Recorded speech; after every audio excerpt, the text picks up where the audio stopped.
and you're very welcome to the 120th episode of the Take a Pull podcast with Andy Cummins and super sub Luke Keena. Well, Deck is off getting himself some well-earned sun in the Canaries this week. Luke, thanks for filling in. How are things with you? All good? All good. Sure, we'll just compare it to Sumion coming in for Ryan Moore there. It's only temporary. It's only temporary, absolutely. No, it's great to have you on again, man. I'm getting more and more jealous of Deck here. We're recording on a Thursday evening prior to Down Royal and a little bit of the Breeders' Cup, and it is torrentially raining. Absolutely lashing out my window, and yeah, it's not very fun. Probably not very fun for Countdana either. As a Deck, probably bittersweet for him because he fancied him on Saturday, but all that rain falling would probably temper expectations. But Deck's off getting the sun, so if you can't go up to Down Royal to watch him run, he mightn't have to now. So, but anyway, more about him a little bit later. How's your punting been recently, Luke? Have you any winners or since we last chatted to you? We're waiting for Dundalk to really get going now in the next few weeks. Waiting for the kind of them summer horses to go away, and then we start having a right go at them. Not the 60s in Dundalk where the real fun is made. Yeah. The claimers every Friday over 7 furlongs or a mile. Claimers are septic, but anyway. Yeah, you have a whole podcast on them. All right, we'll leave it at that for now. Look, we'll rattle straight into it, Luke, because we have a lot of racing to get through.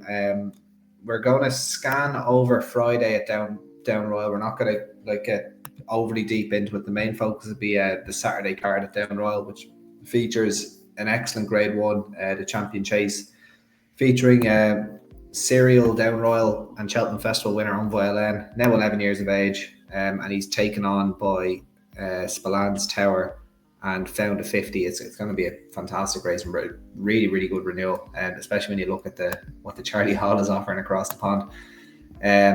But anyway, let's get straight into it. I was too lazy to do the flyers for Friday, so I don't think we're going to spend overly long on it. So it's just Down Royal Friday for anybody that's watching on YouTube.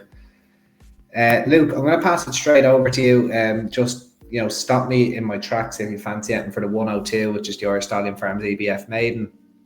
Don't particularly fancy anything. Right. Yeah, I've always given this race a bit of stick. It is, yeah. But I've always given this race a bit of stick because you usually get a kind of a hype horse in this. Tends to be from the Gordon Elliott yard, and unsurprisingly you have the Flying King 11-8 on. But when you have a horse that has probably won a bumper the previous season and has a bit of a reputation, I always just seeing it debut over 2 3/4 miles over sticks just gives me a bit of the fear, because if they're really good, they should be probably running in a 2 mile maiden, or obviously there's 2.5 miles. People will say it's only 2 furlongs, but there's other options, I think. Do you think the favourite just wins that, Luke, or could Henry's horse Some Song, that actually doesn't look like a bad maiden hurdle on paper? Probably a duel. No, it's probably a duel between the two, but as you're saying, this has been a bit of a Gordon Elliott benefit now in the last 10 years. He's lost it once, and that was in 2018 when First Approach won. Yeah. Just keep it simple. Look back, see how the Flying King gets on, and see if Henry's horse is one to keep an eye on going forward. Yeah, see what trickles in 6th or 7th as well, maybe for handicaps at Christmas time. The Lock Construction handicap hurdle is next at 132. That's over 3 miles. This would have been right up Deck's alley. It's a 0 to 100. Did anything take your eye there? I actually quite liked Noel Kelly's horse, Chance of Wet Morning. He was third in the bumper in a maiden hurdle for Shark before he was sold and joined Noel. Hasn't really been sighted since, but he ran well the last day when he finished 6th in Downpatrick over 2 miles. That was his first run of the year. He's stepping right up and tripping out to 3 miles, which I think will suit. I'd imagine he's going to, Dara O'Keefe has kept the ride for Dara. Dara's going to be chasing the champion jockey title this year. So everything means a lot for him, and I think it's a big no for him to stick with him. I think the favourite's gettable there in Middleton Rare over 3 miles. I know he's very good at Limerick last day over 2.5, but just that any of his other form over 3 miles just left a bit to be desired in my eye. And Dermot McLaughlin's horse is probably a horse that he loves Down Royal. He's run there twice, he's been placed twice. He's around the 10-1 mark. You could see him filling into one of the places, but the main one would be Noel Kelly's horse with Dara O'Keefe, Chance of Wet Morning. Yeah, Chance of Wet Morning. He would have to have a chance, and that's a good note about Dara O'Keefe going for the jockey's title. He probably would have You would add a few options, you'd imagine. Options, yeah, absolutely. Yeah, the thing about Middleton Rare was a stable debut for Ian Donoghue, where he got off the mark first time out from the Dermot McLaughlin yard. Yeah, he's really getting a reputation for himself. We'll have to have him back on the podcast actually quite soon, but he is making a reputation of sweetening up horses from different yards. No exception. Probably will be hard to beat, but I can see where you're coming from. Chance of Wet Morning.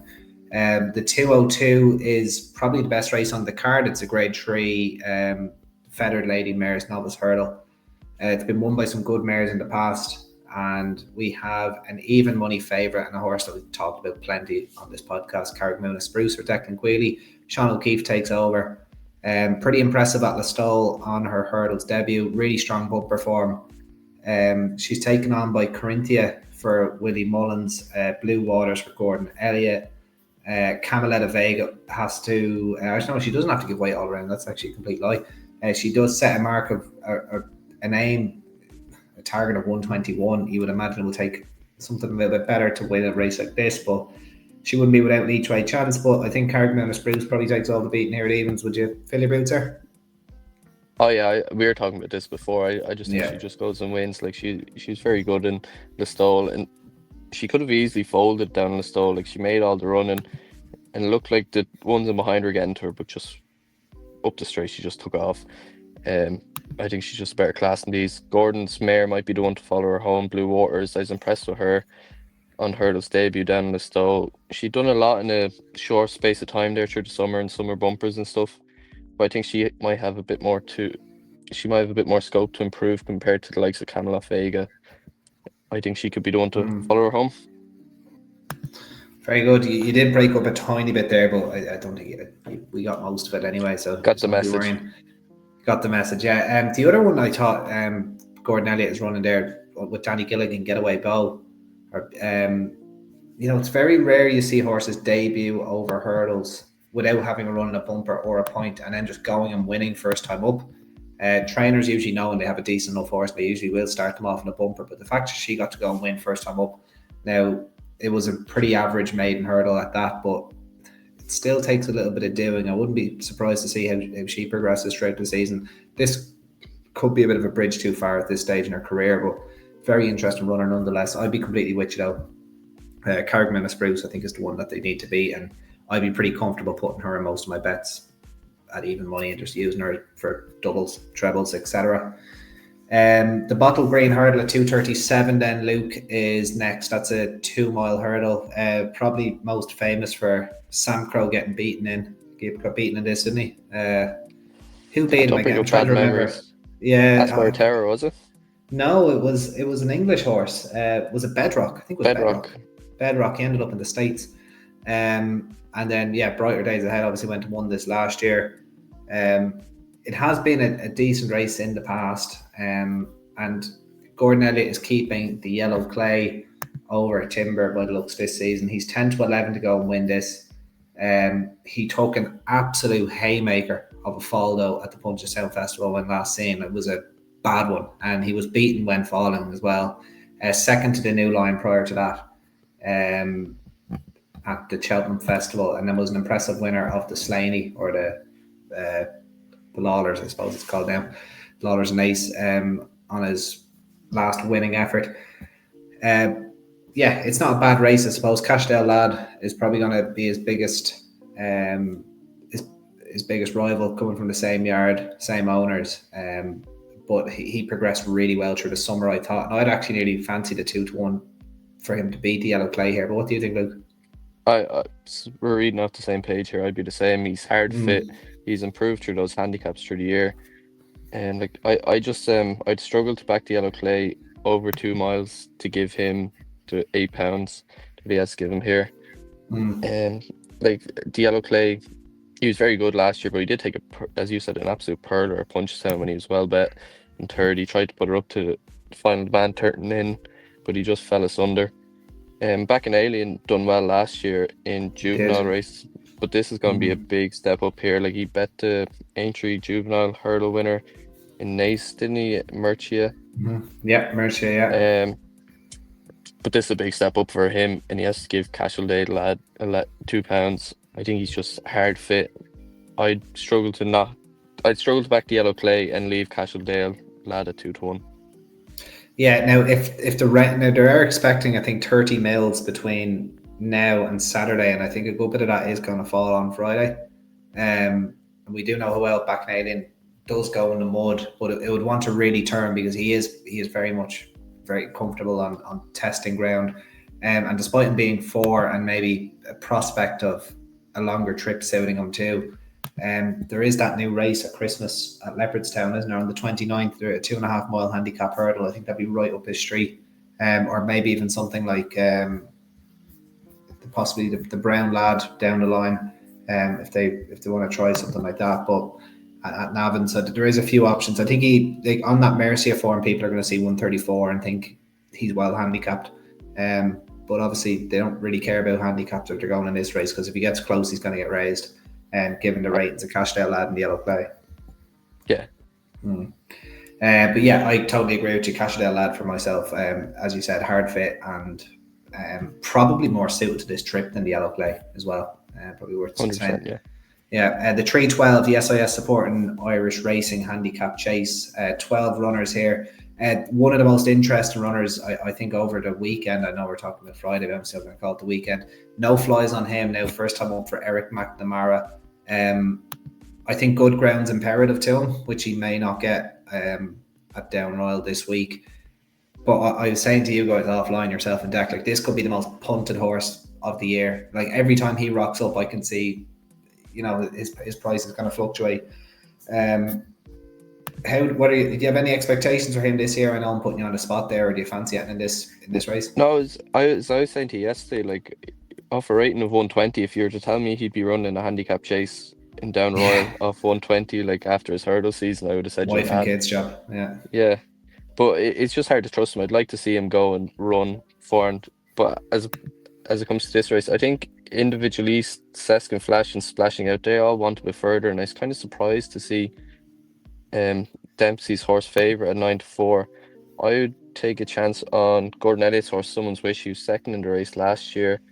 I thought, and he won it down Patrick over hurdles there a few weeks ago. And I was just reading the quotes there, and it said that Gordon thought he'd come on for the run. So if he has, I thought he would take a bit of whack in here. He's around 11-2. I'd take a chance on him. Very good. Yeah, you don't see many Buratinos jumping fences, but there you go. No. Yeah.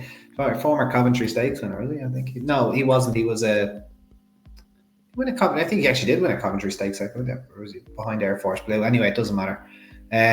Right. Yeah, he would have to have a chance for sure. Obviously winning last time out. A horse that I have a lot of time for in here, Money Heist. Very, very versatile trip-wise for Gavin Cromwell. He might need this run, though. He tends to need a run after a break, but I think he'll be winning in the not-so-distant future. I don't think he's done progressing off 121. Just to keep an eye on him and no flies on him, I think. And then, Someone's Wish there for Lukey. 347, a really strong beginner's chase. Romeo Coolio, great to see him back.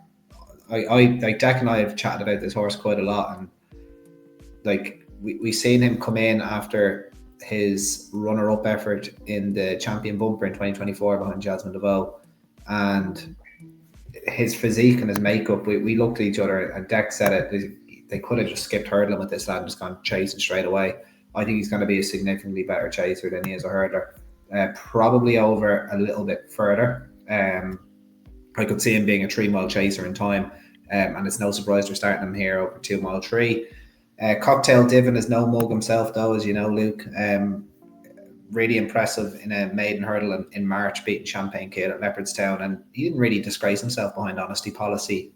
Went up to Grade 1 level in April. It is probably a match. Who do you fancy out of the two of them? I'd be singing from the same sheet again with Romeo Coolio. I just think he's just made to go chasing, isn't he? Yeah. I think I was there that day when he was second in the bumper and it's beside you, and we were just looking at him and thinking, this lad is going to make some chase. You were there as well, yeah. Yeah. I'm a big fan of him. He fought every fight last year. Like he went to Cheltenham, then he went to Aintree, and he's just He was a bit below par, I thought, Aintree, although Salvador Mundi probably pulled out the potential that everyone thought he had. But he ran well. I just think he's going to make a great chaser. He's going to be a real force in that kind of 2 mile division. You could see him maybe going on to a Drinmore after this. Yeah, no, I totally agree. That's exactly where they'd be looking at. One horse that I would just give a little mention to, because I think he ran in what was a strong beginner's chase for the time of year. It was Western Fold beating Oscar's brother. In fourth place that day was Rushmount, and he tried to go with the leaders, and I think it turned out that he got burned by two pretty good horses. Now he's not going to be winning this, but if he finishes, fifth, sixth, seventh, well, probably not seventh. There's only 7 runners, isn't there? He'd probably be looking between, third, fourth, fifth. He's a horse that I could see becoming a nice handicap chaser towards the springtime. So he's definitely one to keep on side. Just see how he jumps around here. But I would be with you. Romeo Coolio is the one that I'd be keen on here myself. The bumper then, Luke. Anything for that? We have Scary Hill, first time in a hood at 4-7. That would always give me a little bit of anxiety coming back from point to point with a first time hood. Obviously amateur riders. I know Harry Swan is he's as good as most pros probably, but I would be tempering expectations if I was seeing 4-7 on a first time hood. Is there anything you like for the bumper? Andy, I'll be honest, I don't look at bumpers. I don't blame you.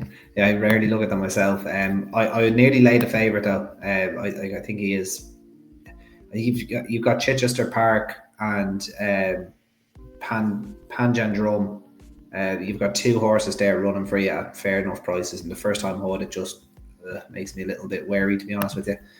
I think the last time I was on, it was me and Declan. We were going through Punchestown, and we got to the bumper each day, and the two of us looked at each other and says, right, on to the next day. That makes sense. Right, well, look, I think the takeaways there, if you wanted to play odds on, probably odds on the beginner's chase, maybe not the best idea, but Romeo Coolio, Cargamuna Spruce, and Cashaldale Lad. Yeah, I'd be Cargamuna Spruce, Cashaldale Lad. I'll probably just do the double. I'll probably leave out the chaser. But I do like that double on the Friday. And then Luke gave some strong handicap fancies there as well.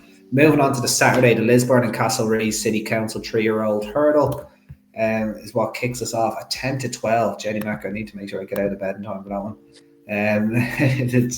I will be, don't worry. Only the 6 going to post. 4 of the 6 runners have won, which is good to see. So it's going to be competitive. I'd say Monge 2 is probably going to be the one that people really latch onto, given it's a French profile, big owners, Gordon Elliott at Down Royal. There is a chance she might be overbet because she is coming up against 3 previous winners. By Moose for Beeb Moose. I'm going to go with maybe for Ross O'Sullivan in the double green colours, Wizard of Odds for Bill Durkin, a gelding by Arizona, and then Soplana for Keane Collins down the bottom there, another filly. Anything you like here, Luke, out of the 6? I'd happily sit back and watch this because it's going to be a decent race, as you said. Like, you had those 3 maiden winners in there. Our Wizard of Odds probably just holds Bibe Moose on a line through Crooked Pat. Yeah, I thought Wizard of Odds was good. I didn't know if he was going to stay the last day. Like, he good form on the flat over 7 furlongs in a mile, and it was just whether he's going to see out to 2 miles. But he saw those strong.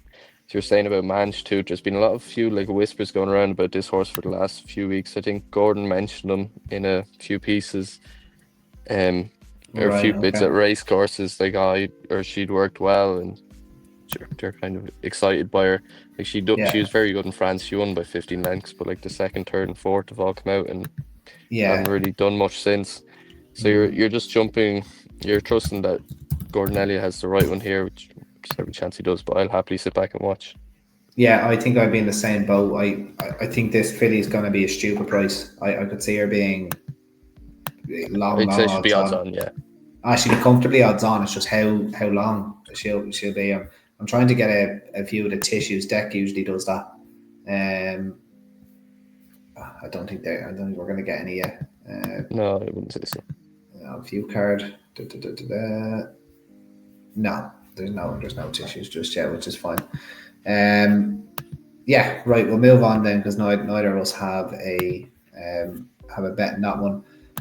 So next is the 12:25, which is the Tato Group Maiden Hurdle. It's Division 1. So good to see the Maiden Hurdle getting split in 2 divisions. Calypso's chance is probably the one that people are going to be latching onto here again. He's going to be a fair shade of odds on, I'd imagine. Listed bumper winner at Navan. A bumper that Gordon Elliott tends to run his best bumper horse in. He was disappointing as a 5-2 favourite in the champion bumper behind Bambino Fever, and then he was equally, if not worse, in the Punchestown equivalent with only 6 runners again behind the same rival. But hurling should be the making of him, you would have thought. He'll obviously do a lot better, and looking through the field, you would be wondering if he is going to have much problems here, Luke. What do you think?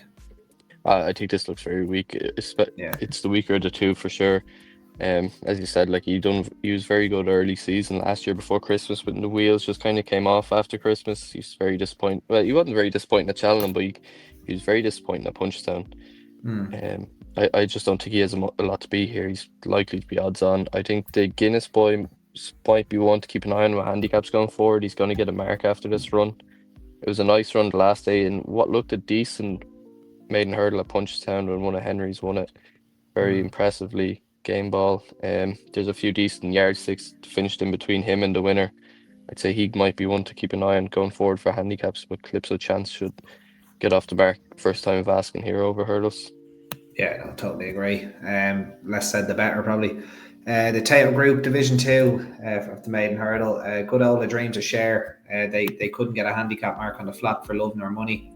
Well, they did. They got 101 in the end, didn't they? And he was beaten out of sight.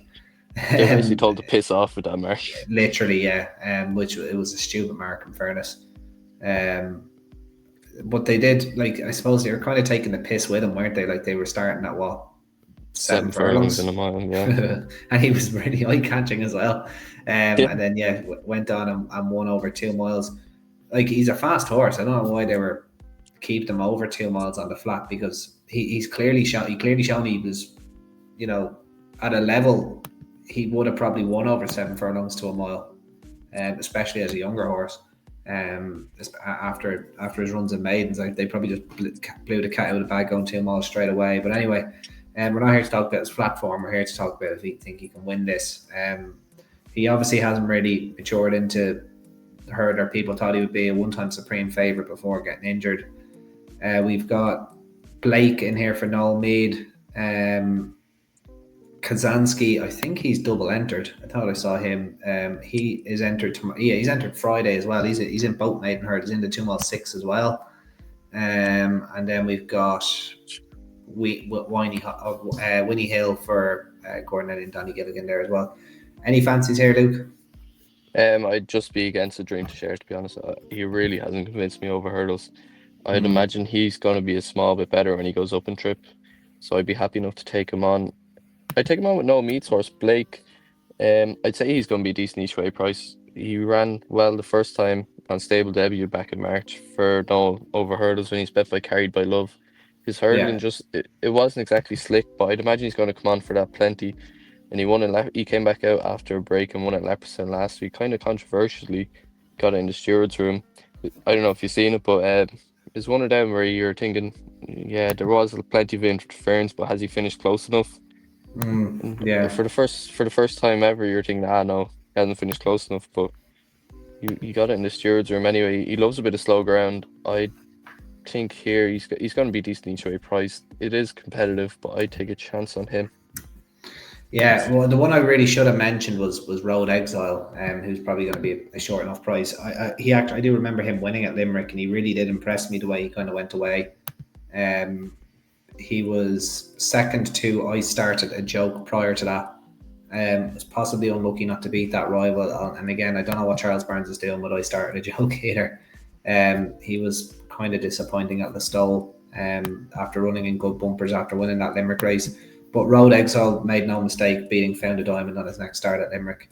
And he's a horse that I'm very excited to see over hurdles now. I think he's one that he should be able to be pitched into grade ones. Could be Royal Bond bound maybe or something after this. Right, onto the 135, which is the Ampion testing handicap hurdle, again over 2 miles. This kind of kickstarts a good kind of period for 2 mile handicaps. Obviously, a lot of these will go straight to Fairy House. Off the back of this, we got 12 runners. It's not as strong a race as it usually is, unfortunately, but it's still pretty competitive. The 4-year-old heading the weights is Wendrock. We probably won't see the best of him until he goes up in trip. We've got Ragman's Corner, who's been in good form. Balco Donge, who still could be progressive. Arch Empire, also in there for Gordon Elliott. Strong enough race here, Luke. Who do you fancy? Yeah, it is. It's quite strong. Wendrock, I think, is in there and he's keeping a few of the weights down. I think that's going to help. Arch Empire has a nice racing weight there off 11.5. He's been, as I was saying to you before, and he's been a bit hit or miss this year. Like he was kind of disgraced himself a few times, like up and down Patrick. He wasn't right. He's clinically abnormal, but then he came out and he was second to Davy Crockett. He was disappointing then in Tipperary, but ran well in Cheltenham last week. I thought he's the winner turning in over 2.5 miles. He just didn't stay.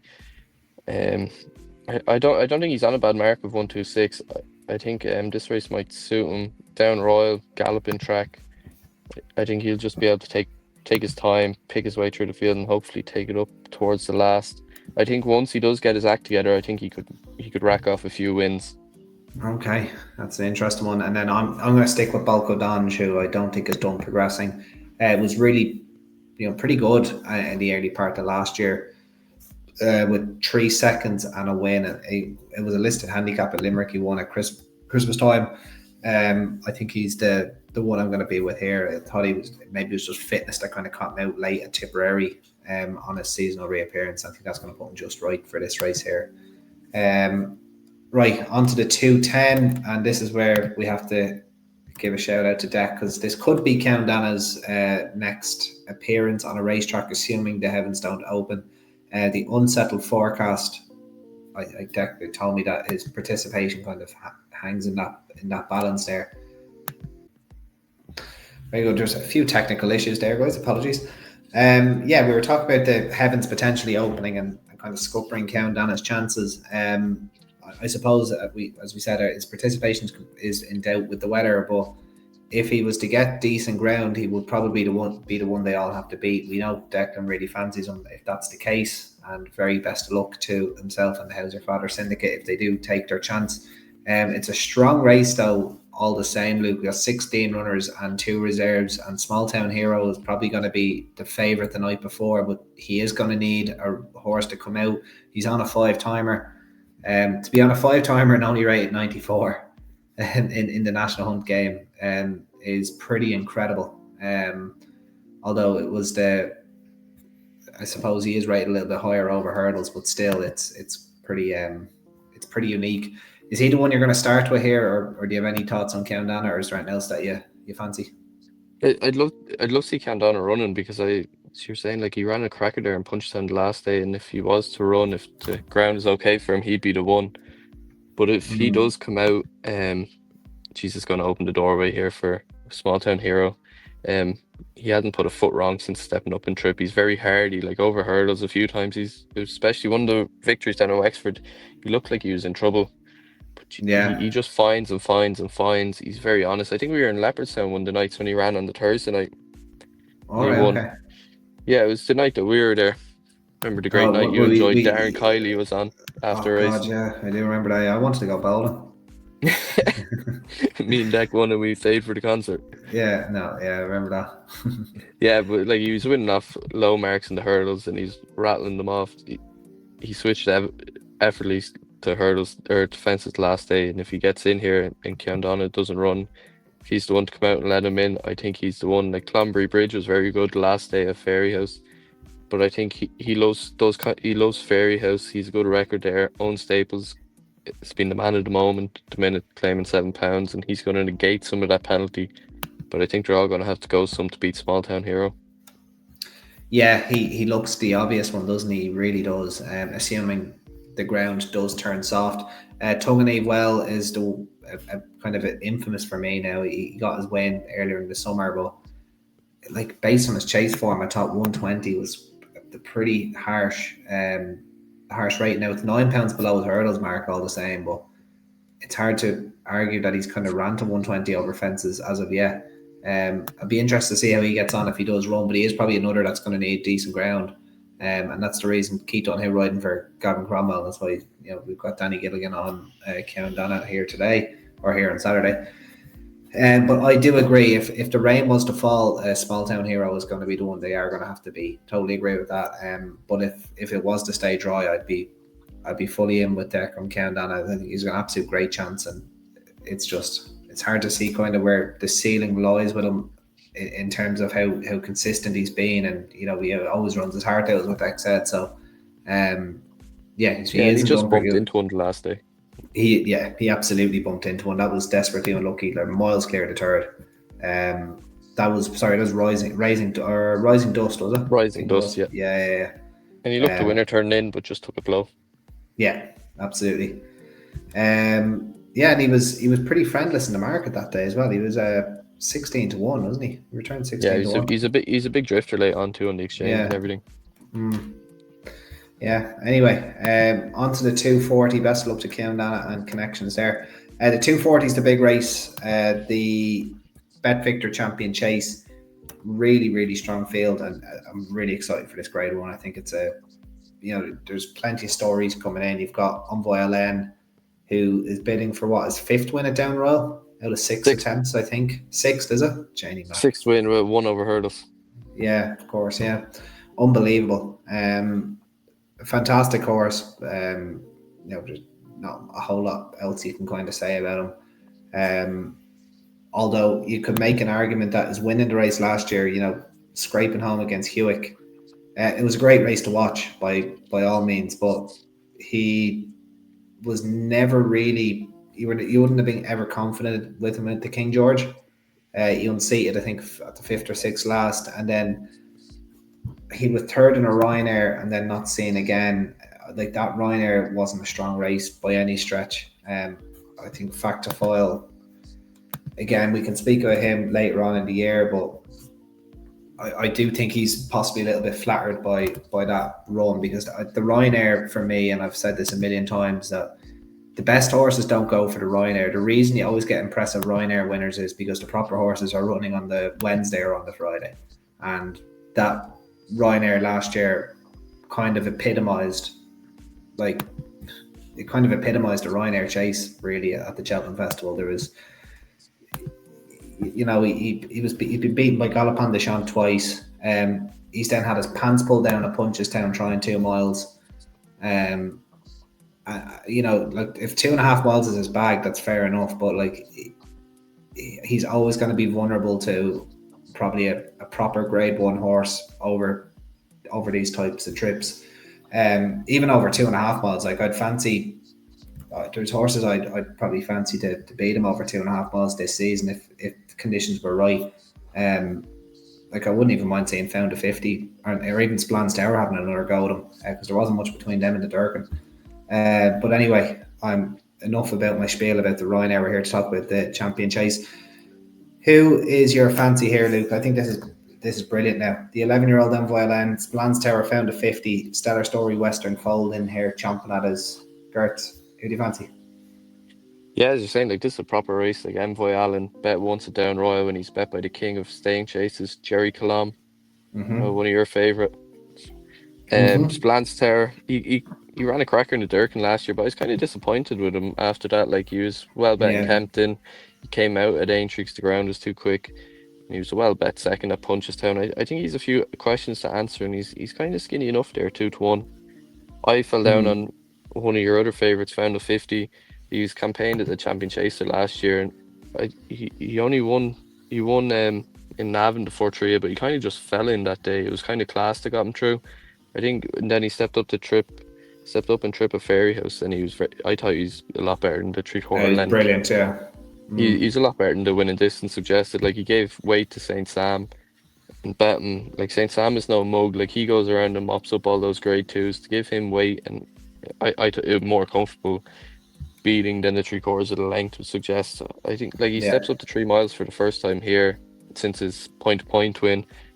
I think it's going to suit him. Like he's going to be. I say he's going to be ridden cold, get him settled early. I just see him being better than these. Like Western Fold has done well through the summer, picking up a few nationals. And he's very good in Gore on the last day, but we might see the best of him back in novice company this year because obviously he holds on to his novice tag for the year. Yeah, found a 50 for me. He's around 5-1. I just thought that was more appealing than taking a chance on either the other two around the 2-1 mark. Yeah, no, that's fair enough. Yeah, I think on Violin is too short for a starter. 2-1 on the balance of his efforts last year. I know he won the race last year, but I don't think Hewitt would really. I wouldn't be fancying Hewitt at all against Found a 50 or Spillane Tower. Like And that's what price would probably Hewitt be there? Hewitt would. Well, he won on his reappearance. He won over hurdles, isn't he? So he's fit. Yeah, he was good. Yeah. He wouldn't be double figures. No, but he'd be bigger than Found a 50, wouldn't he? He would, yeah. He'd be 7 or 8-1, wouldn't he? Yeah. At all? Yeah. Okay. Yeah, I think that's fair enough. Found a 50. I've a little admission actually that I have to make. I was talking to Deck and I was talking to another lad last night. I'm excited to see this horse over 3 miles. I backed him for the champion chase last year. Again, because I just thought he was very classy. He did fall in that for 3. You're dead right. After jumping pretty markedly right. Yeah. But he did give a lot of weight to a dual grade Solness. 1, subsequent dual grade 1 winner in Solness, and then a grade 2 winner in Synestia. Now, he was a big price that day, Synestia, but like there wasn't much fluke about it that day when Synestia won either. I think it was El Fabiolo setting the market for him that day, wasn't it? So we do know Found a 50 goes well fresh. We know he gets 2.5 miles well. He's idled. He doesn't do a whole lot in front. He's a 165 rated chaser. He's 8 rising 9, unexposed at the trip. As we said, he jumped right at Navan. He has a very good chance. He's a 5-1 chance to win this race. But if you look at his anti-post markets, he's a triple figure price. I even think he was 150-1 in a place, but he's 100-1 general for the King George. And in my opinion, whatever travels from Ireland probably wins the King George. So you have to think to yourself, what's going to go to the Savills Chase?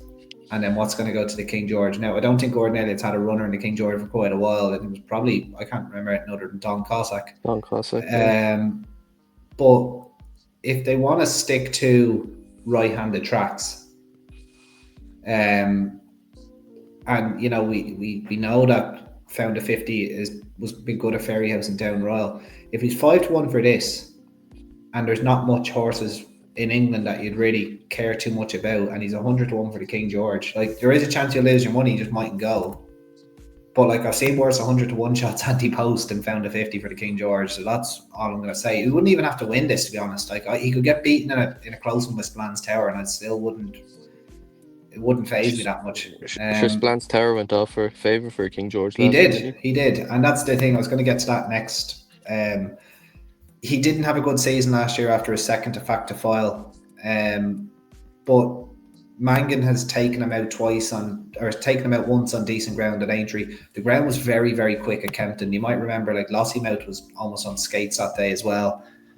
A lot of horses struggled on that really quick ground, and there wasn't many opportunities for Splans Tower to run because Mangan was minding him. We didn't want to run him on that quick ground, and he did make a mistake at possibly the worst part of the race at Punchestown. I think he wouldn't have beaten Galopin de Champ anyway, but he wouldn't have been beaten 22 lengths by him if he didn't make that mistake at the 4th last. It was just when Paul was turning the screw, and you could probably make the argument that Paul turning the screw probably caught Mark Welch and Splans Tower out, which is just racing. But given his record fresh and his ability to stay 3 miles and the likely rain that's coming, I think Splans Tower is the one to be with here. But I would have no qualms in Found a 50 getting beat by Splans Tower and then back in Found a 50 at Kempton. And even that 100-1 won't last if Found a 50 is even second in this race. So that's my take. I think I'm going to back Splans Tower, and I'm going to watch Found a 50 closely with an eye to possibly backing him at Christmas for the King George, because I don't think it's going to be a strong race at Christmas time. And as I said, I think whatever travels from Ireland is what's going to win it. So there you go. A little triple figure price tip if you want to take it. Should you have form at them 100 one-shots now? Yeah, that's it. I do try and get one every few weeks now. That's the aim. Fair play to Gordon Elliott though as well. Western Fold, as you said, he's going to retain his novice status. This is really going to see if he can, it's kind of shit or get off the pot. Maybe that's not fair because he has won 4 times. Galway plate winners have, lo and behold, guess what was the last Galway plate winner to win a grade 1 at the Cheltenham Festival? Am I putting you on the spot there? I was going to say Road to Riches, but then you added in the Cheltenham part. Yeah. Oh, we play winner. Oh, I don't know. What's his face? Won the Ryanair Chase. Of course he did. Balco de Flow. Balco de Flow. Balco de Flow. There you go. You got it in the end.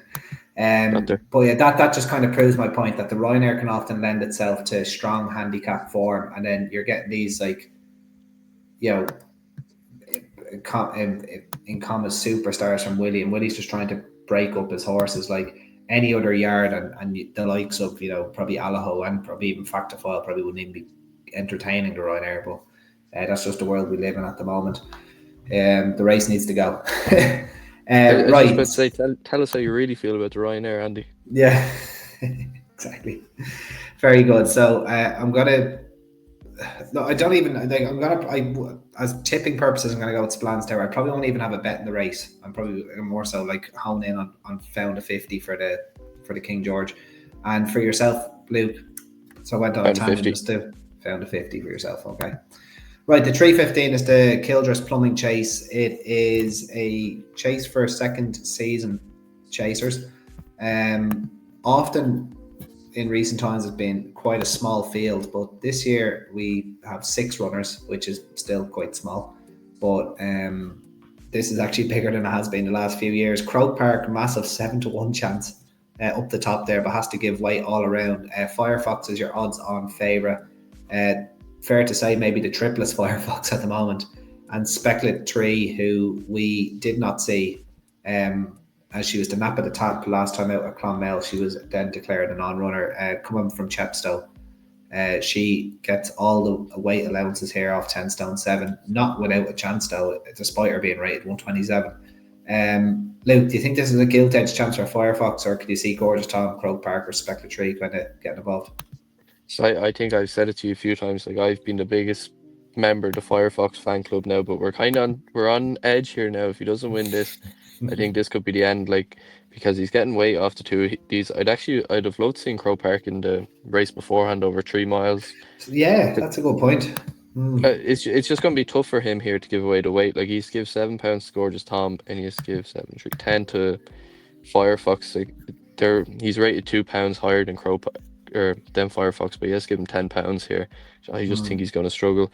And I think the top two, Gorgeous Tom and Croke Park, they probably both want 3 miles. Like, there's only a length between the 3 of them in last year's Drinmore. Yeah, it's a big swing at the weights there for Firefox. I'd be disappointed if Firefox can't get his head in front in this. Yeah, I would agree. Like, literally, like, you can't just base form off one race, but if you are going off that Drinmore and off these revised weights, like, Firefox really should be winning, and you would have to question the horse's attitude if he can't win this, all being equal, if they all jump the same, etc. He was very good. He was very good jumping early last season, and you're thinking, right, this lad's going to kick on over 2 miles, but just never really happened. Like, Croke Park was exceptional jumping all season last year, but it's just a penalty here that's going to kill him.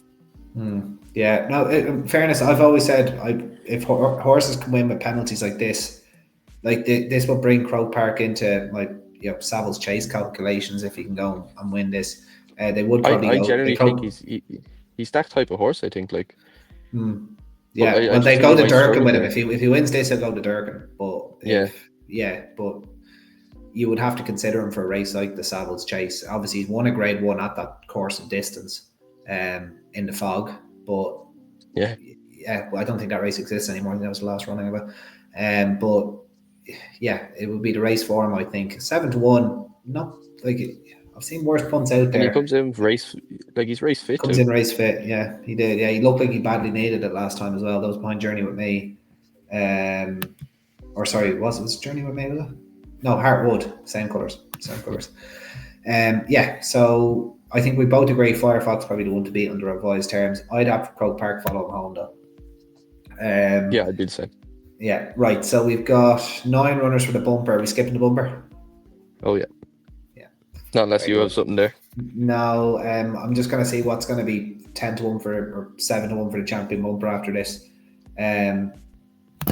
Although people got egg on their face in this bumper last year. I'm trying to remember who ran in the race, and maybe it was Majax Hill or something. I can't remember. But anyway, some horse was into single figures before it even ran, just didn't even win this race. Yeah, but something's probably going to come out of the woodwork here. Probably one of Gordon's, but it's not a race I'm going to be getting too heavily involved in. Right, we'll move on real quick, Luke. Breeders' Cup, some proper racing now across the Atlantic. Again, we're probably not going to cover many of the dirt races because yourself and myself, well, we might cover the Breeders' Cup Classic very, very slightly, but I'll start on a Friday and just, again, stop me if you have an opinion. The first race, 9:45 in the evening, are obviously local time, the Juvenile Sprint over 5 furlongs. True Love is your 3-1 favourite at the moment. Are you with her or are you against her? Or any opinion at all? I'm a big fan of her, but I wouldn't be a big fan on the draw. And I'd imagine like Christoph Sumion, like it's 3 pounds lighter. I'm not sure what his minimum weight is, what his lightest weight he's done last year. But he's stuck with Brussels, and you've kind of convinced me on the Havana Anna case, so I think I might let you take it away there. Like she was very good last day, and this looks ideal for her.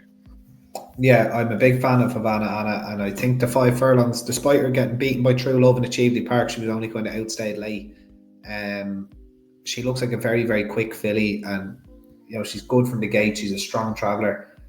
I think the 5's going to suit her more, and she's the one I'm going to be with. She's around 7 or 8-1. I think she's got a really good chance, to be honest with you. She'll be one of my better bets of the week now. Half of 416,000 sterling to the winner, so obviously it's a prize well worth going over for. But yeah, Havana Anna for myself. Stall 8. They're around a bend as well, aren't they? It's a bleeding mad place. You 5 had furlongs a around the bend. race course in America with a straight 5 furlongs. What would be what would that be? Yeah, that's it, exactly. Right. The Juvenile Dirt for the fillies, I don't think we're going to be having any fancies in that. The 11:05 is the fillies Juvenile Turf. Precise, Gate 13. You were turned off by that. I think she's going to be good enough and she'll just go and win this. The daughter of Star Spangled Banner. Andrew Baldwin has Pacific Mission in here, obviously badly drawn as well. Valentina, a filly I had a lot of time for, also Donegal O'Brien, backed her in the Albany. She has been disappointing since, though. Maybe a return to some quicker ground could, resume improvement possibly, because she was good in the Albany on rattling quick ground. But I'd be wanting a big price. Do you think Precise just wins this, Luke, despite the draw, or would you be looking elsewhere? She probably does. Like she's been very good this year. She really turned the corner there, and winning the Moigler, went on to Newmarket last day. Like she just never really looked like being bet. The only problem is, like, if she's drawn stall 6 here, you'd be saying, go collect, lads, anyone that's backed it. But it's just stall 13. It's just how she's going to get in early, because like it is, as you were saying, a very tight track. Yeah.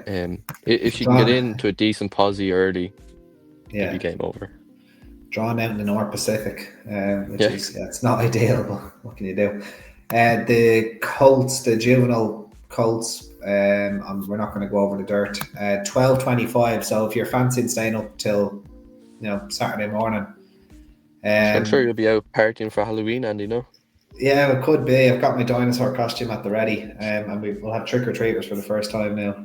The gaff, so it should be fun. Gstaad is your 6-5 favourite. Again, he's joining his stablemate Precise out in the Pacific Ocean from stall 14. I wouldn't be as confident taking a short price on him as I would be on the filly. Although I don't know who to take him on with. That's the only thing. I see North Coast in there for new owners. He's a nice enough horse. He's very well experienced. Stark contrast, obviously coming here off 2 wins for Michael McCarthy, another one of the more prominent American runners here.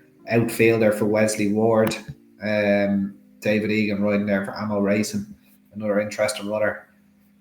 I don't know if you've had a moment to look through the American form there, Lukey, but do you think Gstaad is still the one to be? Like it's kind of same common supply. Like if this lad was single figures, you'd be saying, here we go. But yeah, listen, he's drawn 14. Hit it a bomb, won it from 14. Henry Matisse won it from 14 as well last year. I think he was in. Like his form is just very strong this year without getting his head in front in Group 1 company. He finished in front of outfielder over in France in the Pre-Mornay earlier in the summer. Yeah, it's just a draw. Like how is he going to fare early on? Because we know these American horses are going to be very fast out. So it's just how far back does he have to go to get two off the rail, 2 or 3 off the rail, and get a decent position on the way around. I'd be happy to forget about North Coast last run at the Curragh. I think he's better than that. He's very good in Leopardstown the time before when beating Flushing Meadows.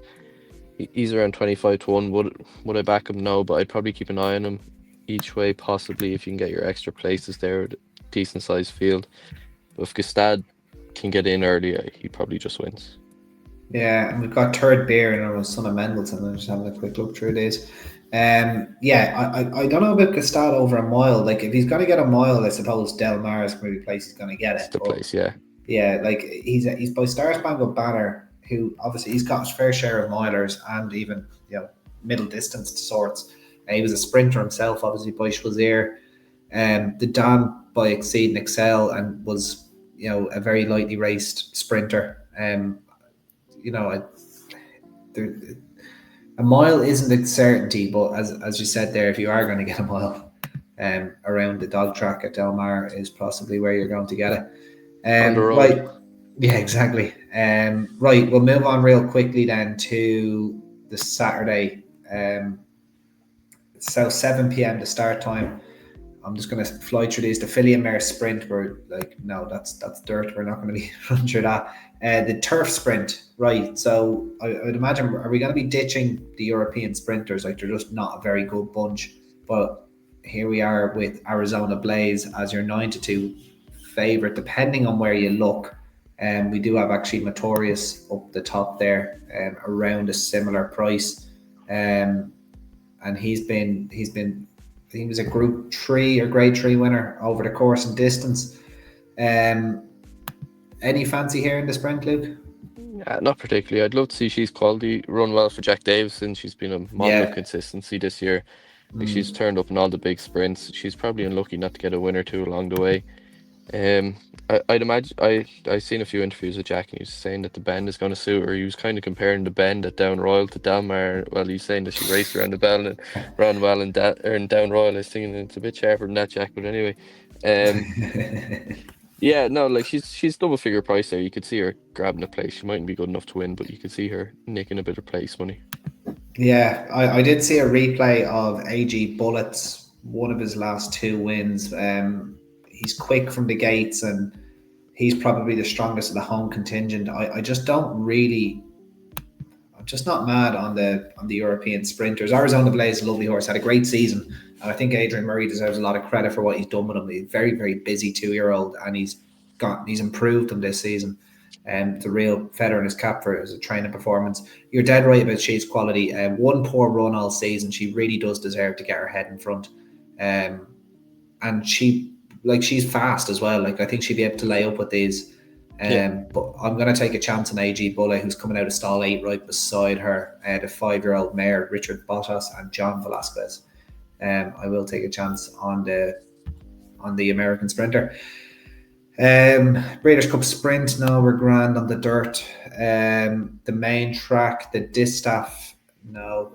If Deck was here, he would have made a comment on the distaff. The Breeders' Cup Turf, here we go, some proper racing. 2 million quid to the winner here.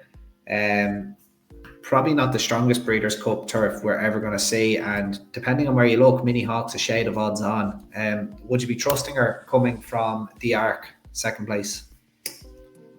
Yeah. She hadn't had a heavy campaign this year. I think she's just better than this bunch. She was unlucky just to get nabbed in the arc by Darius. Hmm. She was in front for a long way, and he kind of just flashed by her the last half furlong. There's one here, the mad price that I was looking at. If you can get in any of the without markets or the extra places, Hill Road used to be with Adrian Murray. Okay. Right. Yeah, I Um, remember him. Yeah, he's by Quality Road, isn't he? yeah. Like Yeah. he's run well. He stepped up to 11 furlongs the last day. He was third. He was a bit wide the whole way around. He went off favourite. He wasn't bet far. Like he's a big old price there, 66-1. Just any without the favourite markets or extra places. He might be just an interest there for the coins they might find down the back of the couch. That's yeah, absolutely sure. Why not? Yeah, he was a lovely big horse. I remember him making a real positive impression on debut at Leopardstown actually last season. Yeah, Yeah, a few interesting ones. Great to see Willie Mullins with a runner in the turf. Ethical yeah. diamond over. He was looking like an expensive purchase as a juvenile herder last year, and then he's gone and won an Ebor and gotten all his pretty much. I think it was €320,000 he cost. Sure, he's a bargain. Yeah. So they won 300 grand alone for the Ebor, and then he also won a Wolferton before that, so he's paid for himself. He was looking expensive to follow over hurdles, I suppose, but who gives a shit what he does over hurdles if he's good enough to run the Breeders' Cup turf? Like, that's pretty cool. And another very interesting one, something you don't see every day. Rasha Bar for Brian Meehan, last year's Coventry Stakes winner at 80-1, if you remember. You don't see many Coventry Stakes winners rocking up over a mile and a half the following season, but here we are. He's been very consistent all year as well. He's definitely improved as well since stepping up to 10 furlongs. He wasn't bad behind Royal Dubois at Newbury. Now, that was a listed race, but he did improve in France in a pair of Group 2s. The penultimate run behind Ali wasn't too bad.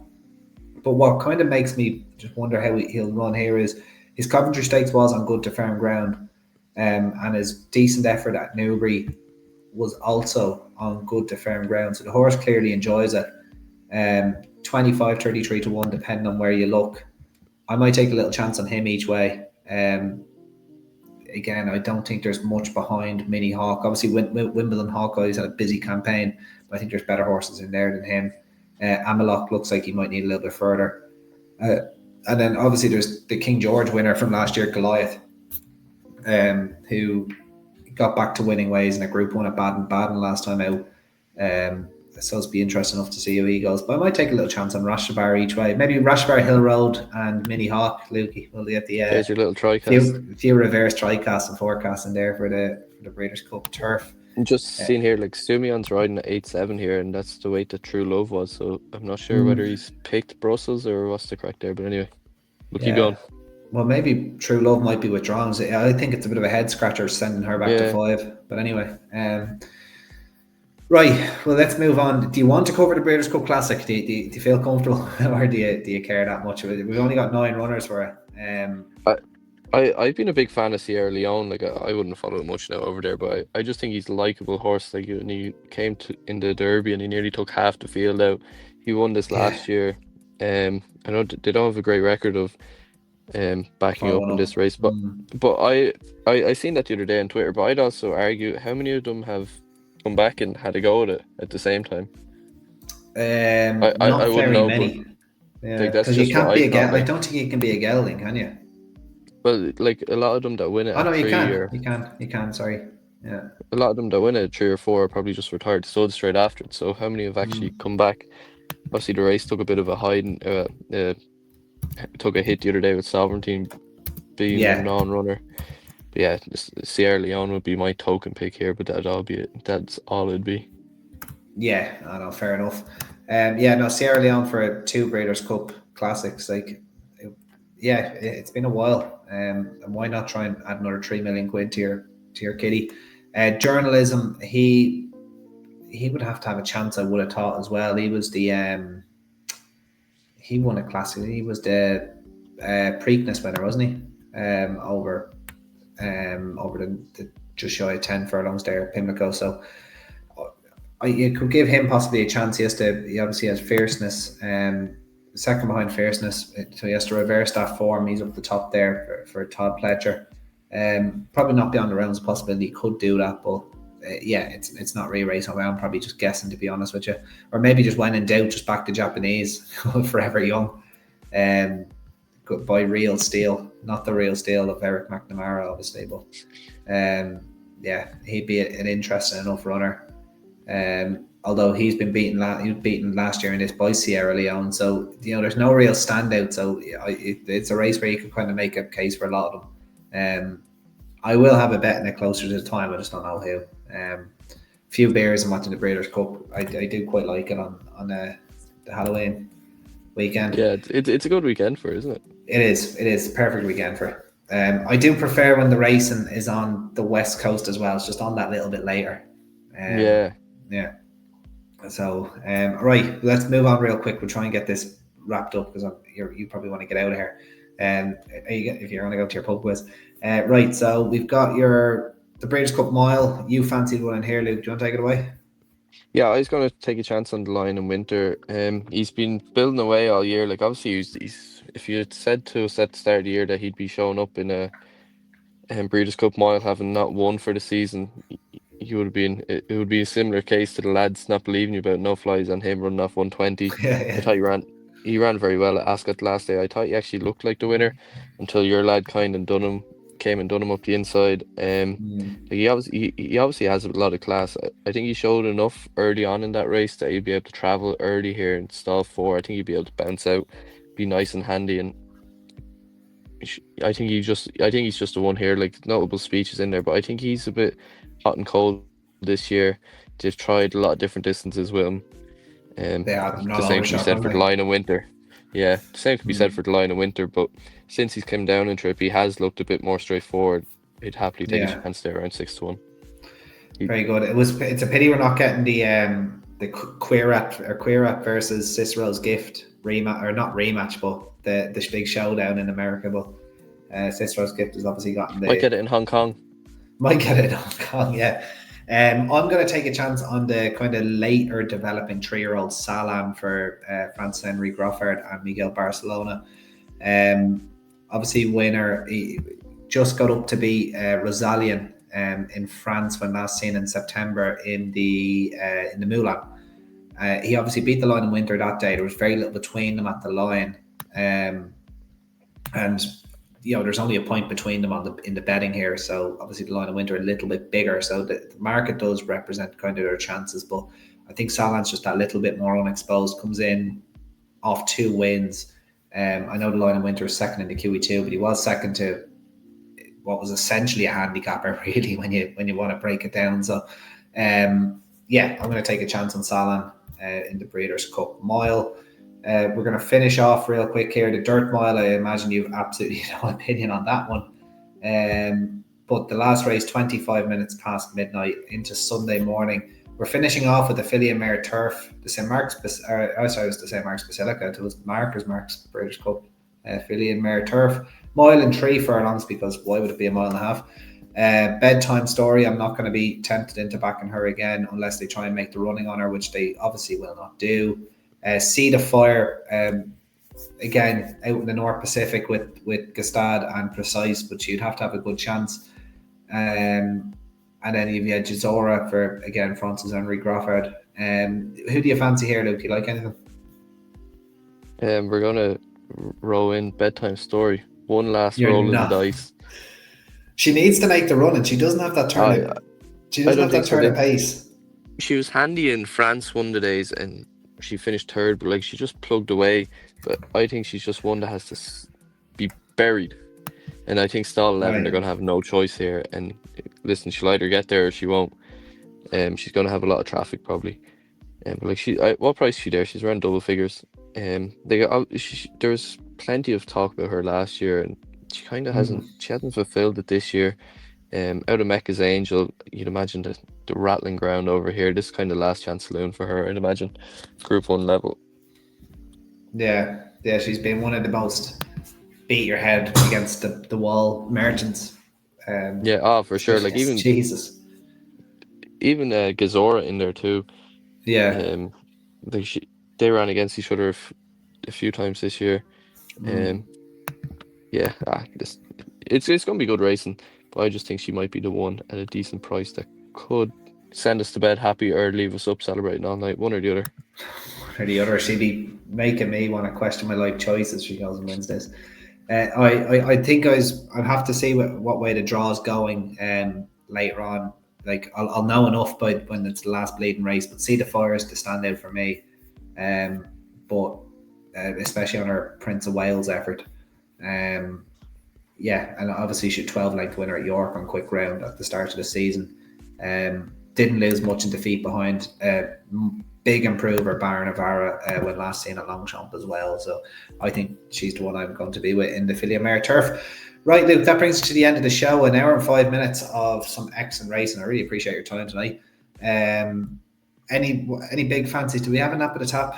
It's probably the double, isn't it, on the Friday? Hopefully people do listen. Carrickmouth Spruce and the Cashdale Lad. Yeah, that'll build the pot there for the Breeders' Cup. That'll build a pot for the Breeders' Cup, absolutely, man. And maybe Havana Anna in the sprint, which is the big one. There we go. Right. Look, we'll leave it at that. That was Tap 120. Just keep liking, sharing, and subscribing, guys. Thank you very much for listening. And thank you again, Luke, for joining me. All the best, guys. Bye-bye.